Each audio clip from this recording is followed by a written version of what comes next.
Assalamualaikum warahmatullahi wabarakatuh. Di sini saya akan mewawancarai seorang pengusaha dan pertama-tama saya memperkenalkan diri. Perkenalkan, nama saya Rifka Akifa. Saya berasal dari Sulawesi Tengah dan saya berkuliah di Universitas Amikom. Dan di sini di samping saya ada Mas Arya, seorang pengusaha. Di sini dia akan memperkenalkan diri dan menceritakan usaha dia. Ya, jadi selamat pagi, nama saya Ada Ramadhani. Jadi saya tinggal di Jogja, lahir di Klaten, Jawa Tengah. Sejak 1 jam dari Yogyakarta. Orang tua saya asli Jogja dan asli Klaten. Saya di sini di Jogja bekerja sebagai perawat di salah satu rumah sakit, yaitu Rumah Sakit JIH. Dan rumah saya ada di Seturan. Jadi di Jogja ini saya punya usaha sampingan yaitu coffee shop yang ada di Kota Baru. Namanya satu lokasi di Jalan Sareh, Kecamatan Gondokusuman, nomor 5. Jadi saya yang punya coffee shop sekaligus yang mau manajemen coffee shop saya sendiri. Di sini saya mau bertanya kepada Mas Arya, bagaimana sih Mas Arya itu menerapkan prinsip etika kepemimpinan dalam memimpin usaha Mas sendiri? Kepemimpinan. Ya. Bagaimana caranya ya? Caranya ya kita transparansi terhadap karyawan sendiri, jujur aja seperti income dan outcome per minggu atau bulanan itu kan pasti ini ya. Jadi untuk gaji karyawan saya itu pasti udah UMR di atas UMR Jogja, sekitar 2,3 juta per karyawan. Untuk menangani konflik yang muncul dalam tim atau dengan mitra bisnis misalnya kan, nah bagaimana sih Mas Arya itu strategi utama yang Mas gunakan dalam manajemen konflik? Untuk ada konflik kepada mitra bisnis kemarin terakhir ada terhadap customer. Kemarin salah satu karyawan lagi ingin mengantarkan kopi, kemudian sampai di depan meja kopinya tumpah, nggak sengaja tumpah gitu.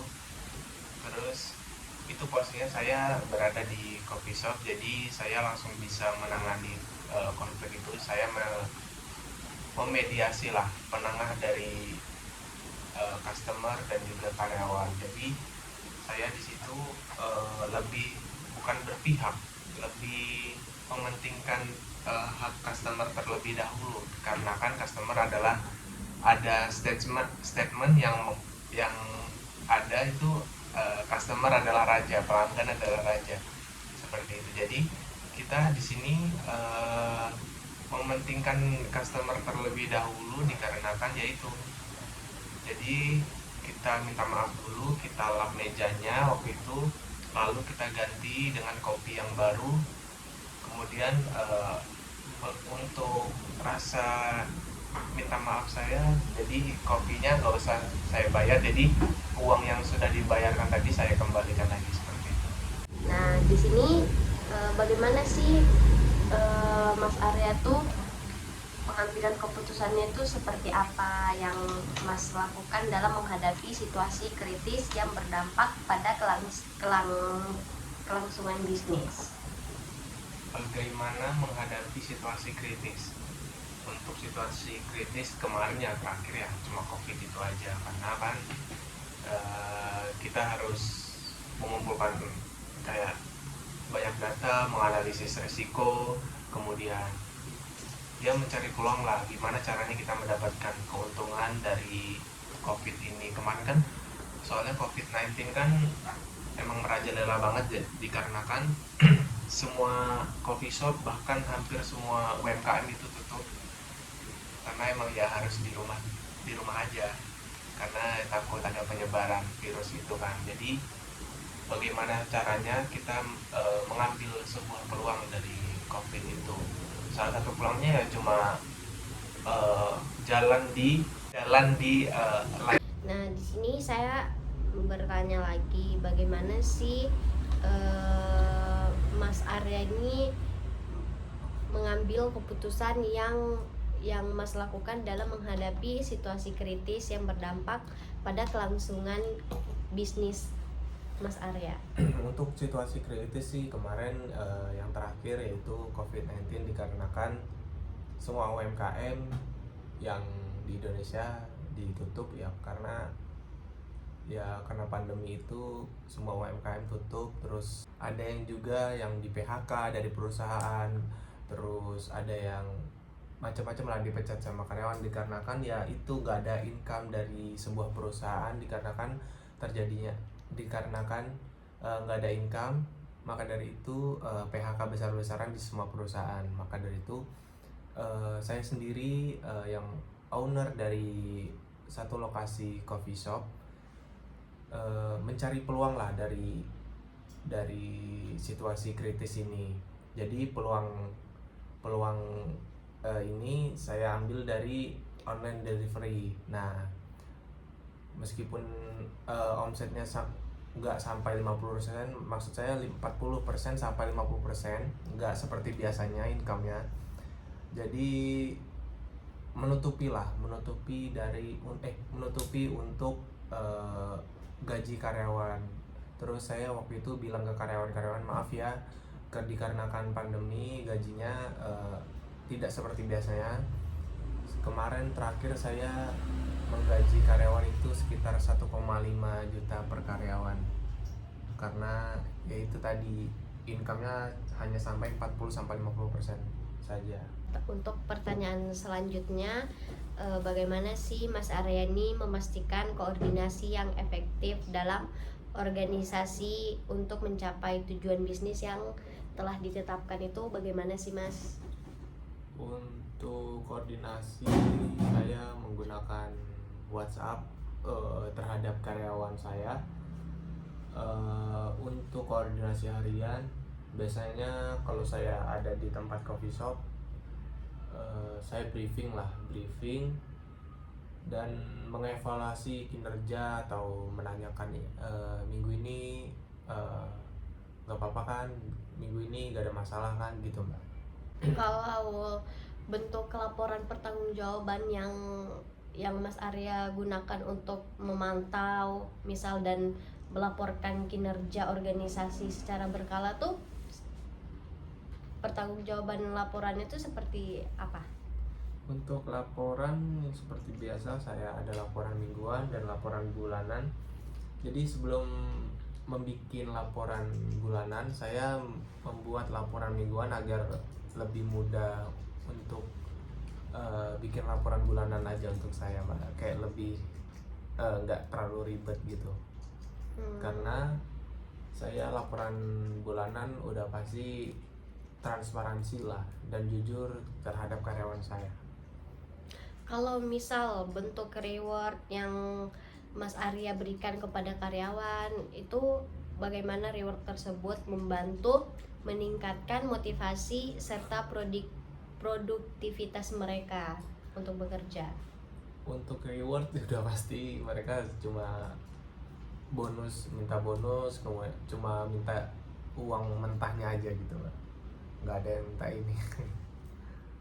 Dan bagaimana sih cara Mas Arya tuh menangani kesalahan kayak seperti misal pelanggaran yang terjadi di organisasi, dan apa sih dampak dari punishment terhadap kinerja tim secara keseluruhan? Untuk mengenai kesalahan pelanggaran dari karyawan ya, itu udah pasti pendekatan edukatif terhadap karyawan yang melakukan pelanggaran. Saya tanyakan dulu, ini kenapa bisa terjadi seperti ini. Kemudian kalau punishmentnya ya peringatan lisan dari saya, nggak ada peringatan kayak tertulis gitu. Kalau untuk visi dan misi yang mampu menginspirasi tim untuk bekerja sama mencapai tujuan bisnis itu bagaimana? Visi saya nggak tahu ya, Pak. Cuma visi saya ya ya udah kerja sama saya santai aja, relax, humble, yang penting humble sama customer, kemudian enjoy for the team, and then dari segi produk maupun pelayanan ya harus berikan yang terbaik lah untuk customer. Baik, dari semua yang telah Bapak ceritakan tadi itu, apa sih pelajaran terbesar yang Bapak dapatkan dari kegagalan dalam bisnis, dan bagaimana hal tersebut mempengaruhi gaya kepemimpinan Bapak? Untuk pelajaran ya saya banyak belajar sih. Saya sebelumnya nggak terlalu bisa memanajemen keuangan, jadi iya ada salah satu tangan kanan saya itu yang namanya Mas Angga itu, dia lebih paham untuk memanage keuangan. Jadi kayak pengeluaran untuk beli susu, beli beans, beli cup dan air dan sebagainya itu dia yang ngatur. Jadi ada laporan untuk ke saya, ini pengeluarannya berapa untuk beli bahan-bahan yang buat di coffee shop gitu. Jadi saya terima kasih banyak juga dengan Mas Angga yang salah satu tangan kanan saya, ya mengajari saya memanajemen coffee shop saya sendiri. Kalau apa sih saran dari Mas Arya nih untuk mahasiswa mungkin seperti aku ya, yang ingin memulai bisnis khususnya dalam pengembangan spiritual Kwiten dan membangun kepemimpinan yang berlanjut, apa sih saran spesial dari Mas Arya itu untuk aku gitu? Yang untuk yang mahasiswa yang mau mulai bisnis, biasanya kan ada yang bilang bisnis butuh modal. Iya butuh modal, tapi kalau ada modal kalian nggak tahu mau buat apa, percuma. Jadi pentingkan dulu apa yang ingin kalian jual, apa yang ingin kalian berikan kehadap customer. Bisa berupa produk, bisa berupa jasa dan sebagainya. Jadi pikirin dulu apa yang ingin kalian jualkan, ingin kalian tawarkan terhadap customer. Yang kedua baru modal itu tadi. Untuk mbaknya ya, kalau misal menjualkan produk, menawarkan produk masih belum terlalu laku, itu wajar, namanya juga pedagang, itu awalnya dari yang belum laku. Kemudian sekarang kan namanya Gen Z ya, jadi untuk Gen Z ini lebih mudah karena banyak platform untuk kita mempromosikan hasil jualan kita gitu, seperti TikTok maupun WA, Instagram gitu. Jadi sabar aja dan tahan terhadap tekanan yang diberikan.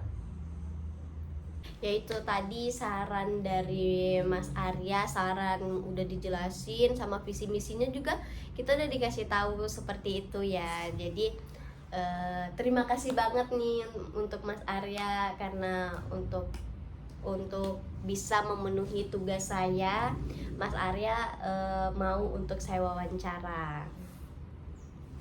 Baik, sekian, terima kasih. Wassalamualaikum warahmatullahi wabarakatuh.